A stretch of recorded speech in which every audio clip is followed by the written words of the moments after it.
There are many people who have stories of the Boogeyman from their youth, and I am no different. I don't know who or what he is, but I'll share what I can remember from that period of my life. As an 8-year-old boy, I was an outgoing and engaging child. I had friends that I played a variety of games with, like baseball in the yard, pretending to be our favorite professional wrestlers while beating the crap out of each other in the name of fun, and even shooting marbles for keepsies. But the one thing we enjoyed doing the most was sleeping over at each other's houses and doing our best to scare the ever-loving shit out of each other with stories. My best friend at the time, the kid who I thought I would have gone to hell with and back, was Jackie Saprito. The two of us were damn near inseparable. Jackie came from a broken home, and his dad always gave him the best, in an attempt to be the favorite parent. If there was a new Star Wars playset on the store shelves, Jackie had it, and so on. Most of our activities took place at Jackie's house, because he had everything an 8-year-old boy could ever play with. Our friendship, however, began with a fistfight that resulted in a bloody nose for me and a chipped tooth for him. But because neither of us backed down, a mutual respect for each other was born, and we eventually started hanging out together, which was a bonus for me because my family was broke. We never fought again, but not because we were friends. It was at Jackie's house, after a full day of boyhood debauchery, that he and I decided to have our first sleepover of the summer with just the two of us. At first, it was a good night.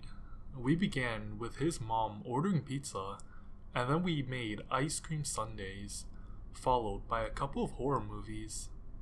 Then Jackie suggested that we go to his room, turn on our flashlights, and tell scary stories. It was late, and a full stomach had made me very tired, but after a little pleading on his part, I agreed. For some reason, putting a large comforter over your head, even with the lights off, and turning on a flashlight, made everything that much spookier. So that was what we did. We sat facing each other, with our flashlights held just below our chins for dramatic effect, and began spinning our horrific yarns. Jackie began by telling a ghost story that naturally took place in his house, and ended with a ghoul residing in his bedroom closet unknown to his mom. And as is often the case with kids telling scary stories, it was finished by a brief moment of silence, followed by him shouting, "Boo!" to get me to jump. And of course, it worked, much of my dismay and embarrassment. Not to be outdone, I told a story about killer clowns who drove around our very neighborhood in a black van, looking for kids to abduct and mutilate. "I've seen the van," I swore to him. "Late one night, I heard a noise outside. So I looked, and one of them poked his head out the window." Sensing that Jackie was steeling himself for the inevitable "boo," I decided to delay it long enough to get a jump out of him. It worked, and I was avenged for my previous embarrassment. After a short fit of laughter, we found ourselves once again sitting in silence. Then we started talking about real scary stuff and not just made up stories. Jackie admitted to me that part of his story was actually true. It wasn't a ghost that lived in his closet, but something he called the Boogeyman. I have heard of the Boogeyman before and chided him for the name, but he insisted that if there was ever a real Boogeyman, the thing in his closet was it. I didn't believe him, and I told him as much by calling him a bullshitter. His act of denial was something Oscar-worthy, so I told him to prove it by opening the closet door and showing me this boogeyman. "He won't be there because you're here," Jackie replied. "He only comes when I'm in here, alone." He then went on to explain that was the reason why he liked hosting the sleepovers, because he got to sleep in his own bed, and the boogeyman wouldn't bother him. I called him a bullshitter again, and by this time we were both yawning our heads off, even while arguing. So we decided that it was time to get some sleep. He was on his bed, and me in a sleeping bag on the floor.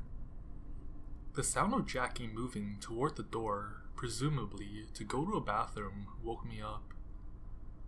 I didn't know what time it was, but the room was very dark, so I knew it was either very late or very early.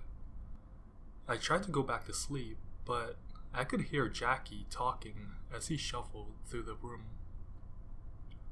I figured he was probably sleepwalking or something.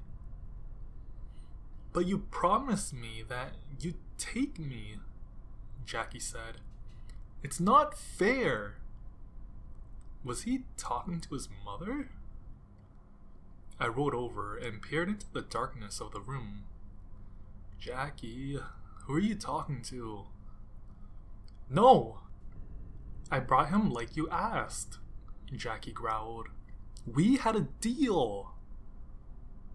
My eyes slowly adjusted to the darkness, and I could make out Jackie's small form standing before a very large figure.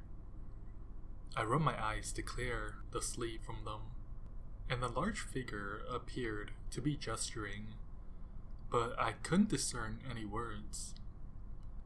Jackie? My best friend in the whole world turned to face my direction, gestured to the large figure, and dejectedly said, "Sorry, man, but he said that you have to go first." "What are you talking?" The figure made a quick movement, and a powerful hand grasped my ankle tightly. "Jackie, help!" Weakly at first, but with growing strength, the hand began to drag me across the floor in the direction of the open closet door.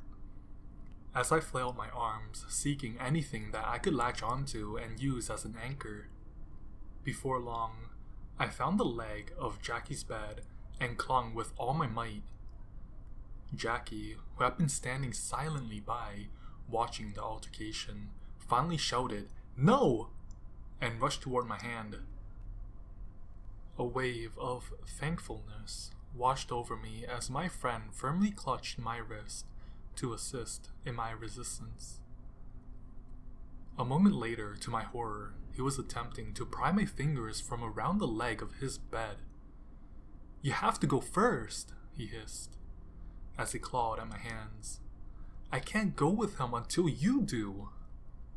The two of them scratched and pulled on either end of my small, weakening frame until I truly believed that I wasn't going to survive this night. Then, I let out the loudest, longest, shrilliest scream I could manage. There was a thud of footsteps, and the bedroom light snapped on, and the hand around my ankle vanished.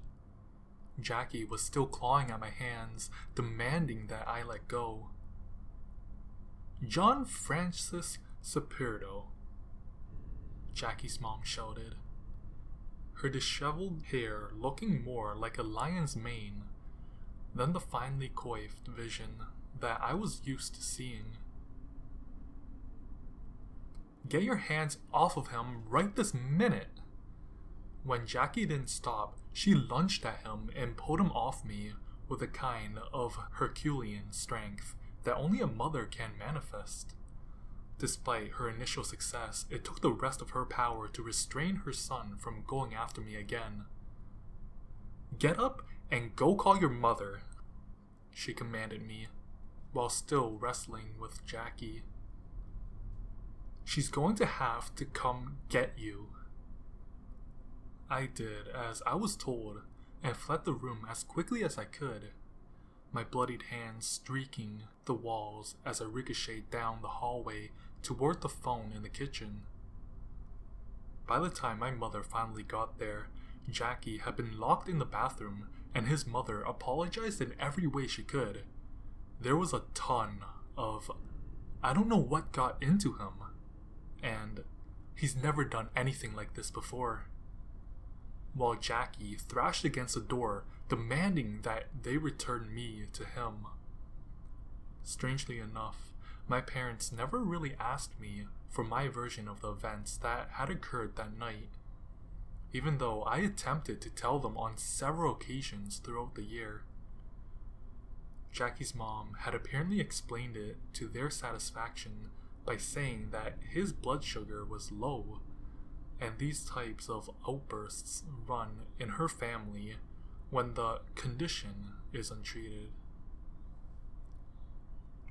Needless to say, I never hung around with him again, even though I would see him leering at me through his window, beckoning me to come in with promises of the newest and coolest action figures his dad had just brought him.